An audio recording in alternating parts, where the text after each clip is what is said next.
আপনারা কি বাড়িতে নতুন সদস্য ছোট্ট গোপাল সোনা আনতে চাইছেন?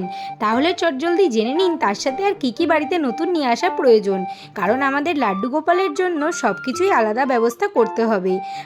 লাড্ডু গোপাল এমন সদস্য যাকে ছোট থেকে বড় সবাই ভালোবাসে, আর যার মনে যখন ভক্তি আসে তখন তার বাড়িতে লাড্ডু গোপাল নিজে থেকেই আসে। কিন্তু গোপাল সোনার প্রয়োজনীয় জিনিসগুলো বাড়িতে যদি না হয় সঠিক টাইমে, তাহলে আমরা গোপালের সেবা ঠিকঠাক দিতে পারবো না। তাই বন্ধুরা, আজকে তোমাদের সাথে এটাই আমি শেয়ার করব যে নতুন গোপাল সোনার সাথে কি বাড়িতে নিয়ে আসা প্রয়োজন। তোমাদের যদি ভিডিওটি ভালো লাগে একটি লাইক করবে এবং অবশ্যই চ্যানেলে নতুন হলে সাবস্ক্রাইব করবে। আমার গোপাল সোনা তো ভিডিও তোলার জন্য একদম রেডি।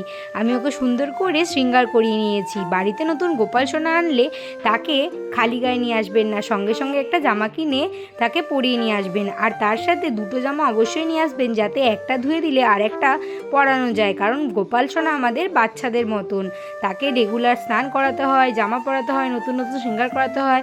আর যদি আপনারা শীতকালে গোপাল সোনা আনেন তাহলে অবশ্যই দুটো সোয়েটার নিয়ে আসবেন। আমি আমার নতুন গোপাল সোনার জন্য এই দুটো সোয়েটার এনেছিলাম। আর বছর ঘোরার পরে আবার শীত চলে এলো, এবছরে একটা নতুন নেব।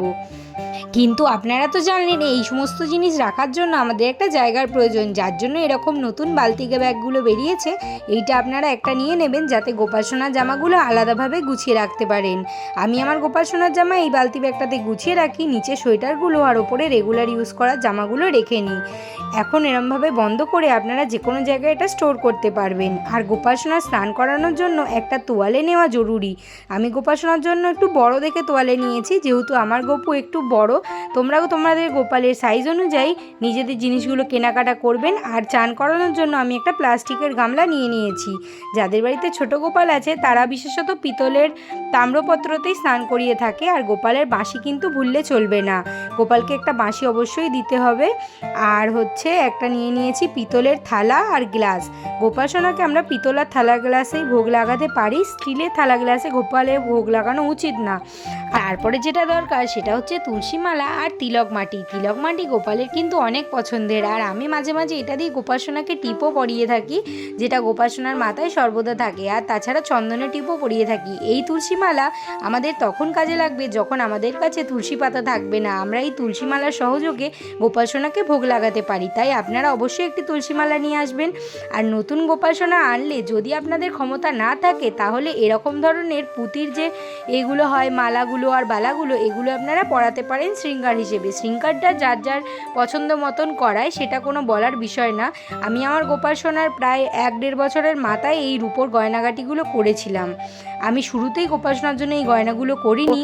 আর তারপরে দরকার হচ্ছে একটি দর্পণের। দর্পণে গোপাল সোনার শৃঙ্গার করানোর পর অবশ্যই দর্পণ দেখানো উচিত। আমি আমার গোপালের জন্য ব্যবহার করার জন্য এই জনসনের ক্রিম আর তেলটা ইউজ করি। এটাও পুরো অপশনাল, যদি আপনাদের ইচ্ছা হয় আপনারা নিতে পারেন গোপাল সোনার জন্য।